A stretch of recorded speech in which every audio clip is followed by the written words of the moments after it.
I got a 2005 Ford Taurus. We're here at the Wally World and it won't start. So I think first thing we're going to do is test the battery. You go ahead and hit the key and see what it does. Oh, you see it's a little click. Okay, so first thing we're going to do is test the battery. So it's showing 1244. We're just going to do out of vehicle. Top post, regular. It's hit 650.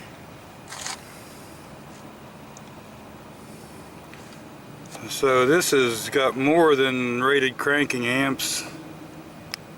It's only got 307 on the resistance. State of charge 84 and 100. State of health.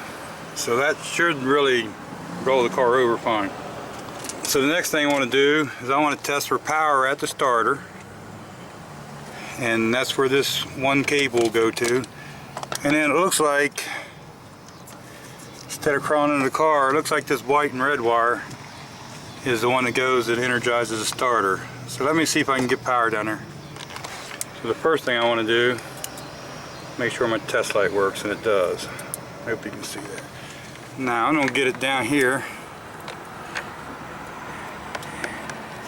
And we have power down there, see?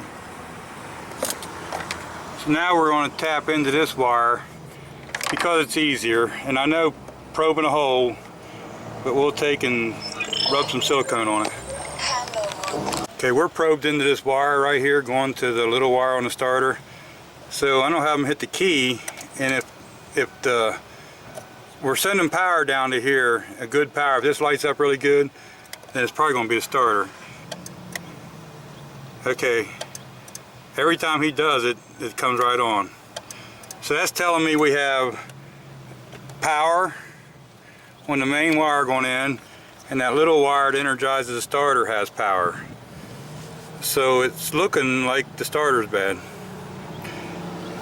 There is some oil come down on top of it too. So the next thing to do, we're going to get it jacked up, and we're going to take the starter off of it. And the only one in town was this one. We hope it's the right one. Okay, to get this off, on the bottom you're going to have two 14mm bolts, and there's one up on the top coming from the other way. And then right there, I don't know if you can see or not, but you can see the wires. You don't have to disconnect, but usually if you get the starter down out, you can get to them wires. Yeah. They ended up being 13mm. They have a tag on here saying not to remove this lead. Just put your old wire, cut your old wire off, skin it, put it in here, crimp it, and then heat shrink this over it. That's what they're telling you to do. Okay, so you can see right here where the stud, you can see where the three of them are. They tell you not to do what we're going to do probably. We're going to see if the nut will fit on the back of the new starter and just put this on. So we have to cut the wire. He's got the big main wire, and then this one 10mm and a 13mm. Now if you're going to do what we're going to do, get you a wrench or something and hold on the inside nut. Like that. And that way when you're doing this outside, when you're not bending that all up and breaking the stud up. So that starter's on there, and it's not that terrible to get to the bolts. It's not the worst starter in the world to do. Okay, the battery's all hooked back up. Now we're going to see if they fixed it or not. Got it? Yep. Starts like a new one. So our little diagnosis was right. You always want to check that wire, make sure you got a signal wire going down there to make the starter run. So